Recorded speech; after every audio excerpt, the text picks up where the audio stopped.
पाकिस्तान के दिलचस्प सियासी मंजरनामे से मैं हूं वकार बगा और आप देख रहे हैं siyaasat.pk। साबिक वज़ीर-ए-आज़म इमरान खान ने कहा था कि अगर मुझे निकाल दिया गया तो मैं खतरनाक हो जाऊंगा। उन्हें निकाल दिया गया और वो खतरनाक हो गए। सड़कों पे आते ही एहतजाजों का एक बड़ा सिलसिला शुरू हुआ और उसके साथ इल्ज़ामात की भी बौछार की गई। इन इल्ज़ामात के बाद 2 साल से सियासत से हटी हुई ISPR सामने आई और उन्होंने अपने ऊपर लगे हुए इल्ज़ामात की तरदीद की। इसके साथ हालात बेहतर होने से पहले ही आईनी बहरान का शिकार उस वक्त हुए जब साबिक वज़ीर-ए-आज़म इमरान खान ने अपने अरकान कौमी असम्बली के इस्तीफ़े डिप्टी स्पीकर कौमी असम्बली के पास भिजवा दिए और मंजूर भी कर लिए गए। इस हवाले से जानते हैं कि इस वक्त हालात क्या हैं, आईनी बहरान कहाँ तक पहुँचा है और मज़ीद सिचुएशन क्या बन सकती है। हमारे साथ सीनियर सहाफ़ी जवेद चौधरी मौजूद हैं। जवेद चौधरी साहब, बहुत शुक्रिया आपके कीमती वक्त का। मुझे बताएं, आईनी बहरान कहाँ तक पहुँचा और ये हालात किस तरफ जा रहे हैं? जी अस्सलाम वालेकुम। तहरीक इंसाफ के इस्तीफ़े और KPK गवर्नमेंट असम्बली और उसके बाद पंजाब असम्बली ये बहुत मैटर करती है।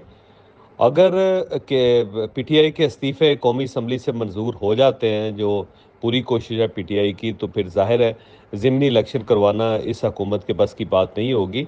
135 हलकों में कौन इलेक्शन करवा सकेगा, वो ज़ाहिर है मुमकिन नहीं होगा सरेदस्त। तो उसके बाद एक आइनी बहरान पैदा हो जाएगा और सर्टनली एक जल्दी इलेक्शन करवाना पड़ेगा। सेकेंडली, अगर अगले फेज़ में इमरान खान साहब KPK की असम्बली भी डिज़ाल्व कर देते हैं तो फिर ज़ाहिर है आइनी बहरान बढ़ जाएगा। और अगर ये इलेक्शन पंजाब के इलेक्शन से पहले पहले पंजाब की असम्बली भी तोड़ दी जाती है या वहाँ पे एक आइनी क्राइसिस इस टाइप का पैदा कर दिया जाता है, तो फिर नए इलेक्शंस के अलावा कोई और ऑप्शन नहीं बचेगा। फिर हुकूमत जो है उसका एक इखलाकी और आइनी जवाब भी ख़त्म हो जाएगा। तो इमरान खान साहब के पास अभी कार्ड्स हैं और वो असम्बलियों के और इस्तीफ़ों के कार्ड्स हैं। तो मेरा ख्याल ये है कि सूरत हाल को टैकल करना हुकूमत के पास की बात नहीं होगी। अब सेकेंडली, गवर्नमेंट की क्या स्ट्रेटजी है? गवर्नमेंट की स्ट्रेटजी भी बड़ी दिलचस्प है। ये जो मुनारफ अरकान है PTI के, वो और कुछ और मुनारफ अरकान जो होने के लिए तैयार बैठे हुए हैं, वो 31 लोग हैं जो मुस्ताफ़ी नहीं हुए PTI के, जिन्होंने अपने इस्तीफ़े जमा नहीं करवाए। वो 31 और ये 22 ये लोग मिल जाएं तो उसके बाद 53 लोग बनते हैं ये। तो 53 लोगों का एक फॉरवर्ड ब्लॉक बनाना चाह रही है गवर्नमेंट, और ये जो फॉरवर्ड ब्लॉक जब बनेगा तो वो अपोजिशन के बेंचों पर बैठेगा। लिहाजा और नूर आलम साहब को उनका वो जो अपोजिशन लीडर बनाना चाहते हैं।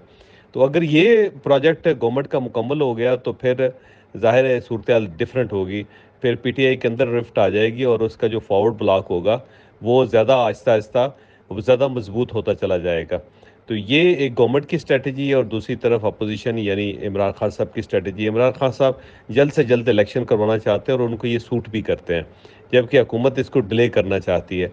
अब देखते हैं कि कौन कामयाब होता है। गवर्नमेंट अगर इस डिले करने में कामयाब हो जाती है तो गवर्नमेंट को फ़ायदा है, और अगर इमरान खान साहब फौरी तौर पर इलेक्शन करवा लेते हैं तो इमरान खान साहब को बहुत फ़ायदा है।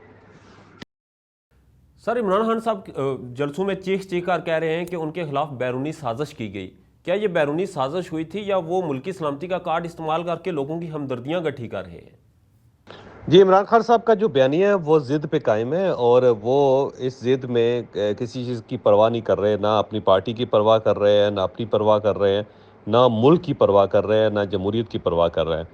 मेरा ख्याल है ये जो बयानिया साजिश का है ये तो बिल्कुल गलत है, और इस टाइप की किसी किस्म की कोई चीज़ नहीं आई थी। जिस तरह वो प्ले कर रहे हैं उसके अंदर से बहुत से सवालिया निशान पैदा होते हैं कि अगर अमेरिका ने कोई साजिश करनी थी तो उसने हमारे एम्बेसडर को बुला के बताना था।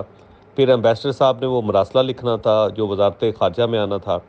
फिर वजारत ख़ारजा से वो वज़ीर ख़ारजा तक जाना था और फिर इमरान खान तक जाना था। तो ये कौन सी साजिश है कि जिनके ख़िलाफ़ साजिश की जा रही है उसी को साजिशी बताया जा रहा है, यानी साजिशी उसी को बता रहा है कि मैं तुम्हारे ख़िलाफ़ साजिश कर रहा हूँ। तो ये अजीब सी बात है। दूसरा, मरासला जो है ज़ाहिर है उसकी कोई हैसियत नहीं है, क्योंकि अमेरिका की तरफ से डायरेक्ट कोई धमकी तो नहीं है। हमारे एम्बेसडर जो है उनके ख़यालात हैं उसके अंदर, और अगर उसको एक बार ओपन करते हैं तो फिर ज़ाहिर है चीज़ें बदल जाएंगी। लेकिन वजारत ख़ारजा इसको ओपन नहीं करना चाहती, क्योंकि वंस फॉर ऑल अगर ये एक बार ओपन हो गया तो उसके बाद ये मरासले ओपन होते रहेंगे, फिर हमारा कोई सफ़ीर मरासला नहीं लिखेगा।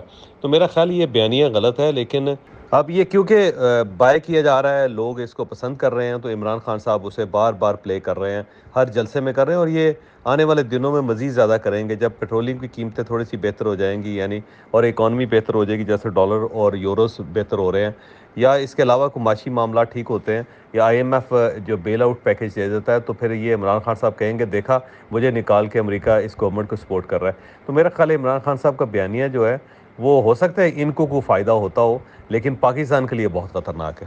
جوید چوئی صاحب، مجھے بتائیے گا کہ کیا عمران خان پر آرٹیکل 6 لگ سکتا ہے، یا پھر تحریک انصاف پر کوئی بین لگانے کی، انہیں قلعدم قرار دینے کی کوئی پالیسی سامنے آ سکتی ہے؟ یہ گورنمنٹ جو ابھی کولیشن گورنمنٹ ہے، یہ کسی قسم کا آرٹیکل 6 کی کارروائی نہیں کرنا چاہتی عمران خان صاحب کے خلاف، تو یہ نہیں کرے گی۔ ہو سکتا ہے اگلی حکومت جب آئے کوئی جو پراپر ایک پارٹی کی یا دو پارٹیز کی، تو وہ ہو سکتا ہے کوئی اس پہ سوچے، لیکن سردست اس قسم کا کوئی امکان نہیں ہے۔ لیکن سردست اس قسم کا کوئی امکان نہیں۔ جوید چوئی صاحب، بہت شکریہ آپ کی قیمتی وقت کا۔ ناظرین، دیکھنا یہ ہے کہ عمران خان اب اس آئینی بحران کو کس طرح سے ڈیل کرتے ہیں اور گورنمنٹ اس پہ کیا پالیسیز بناتی ہے۔ کیا آئینی بحران استعفوں کی شکل میں مزید سامنے آئے گا؟ کے پی کے اور پنجاب اسمبلی میں بھی استعفے سامنے آئیں گے، اور صورتحال کیا بنتی ہے؟ ابھی وقت درکار ہے، اس میں دیکھنا ہے کہ مزید کیا نئی ڈیولپمنٹس آتی ہیں۔ مجھے اجازت دیجیے، دیکھتے رہیے سیاست ڈاٹ پی کے۔ اللہ نے کے پان۔